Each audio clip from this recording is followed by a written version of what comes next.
Hey, everybody. The Trump administration is dealing with a series of violent attacks and also at least one alleged plot for a violent attack on New Year's Eve. I want to start with that one, the most recent one.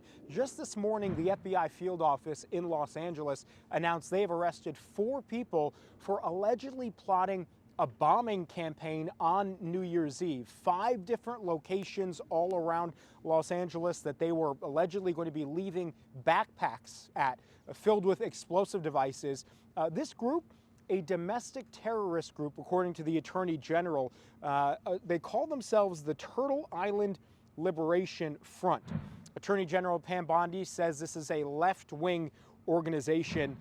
We heard today from the U.S. Attorney Bill Essayli, who says the plot had been foiled, that these 4 individuals in California were actually arrested last Friday in the Mojave Desert as they were practicing and testing out their explosives ahead of what would have been a New Year's Eve attack. There was also one other person arrested from the same organization, allegedly in New Orleans, planning a separate act of violence. So while the White House, the FBI, the DOJ dealing with that, President Trump is also fielding more questions about the shooting at Brown, also about the terrorist attack in Australia, the anti-Semitic attack on several worshipers there at Bondi Beach, and the 2 American service members and the 1 civilian who were killed in Syria by an ISIS gunman. And President Trump today, taking questions about that, was asked directly why there still needs to be some 1,000 service members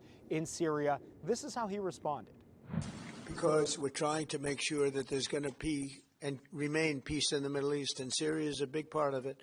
The new leader is a strong person, and that's what you need. This is also going to be a test for the new Syrian president, Ahmed al-Shara, former al-Qaeda leader, now the president and an ally of President Trump's.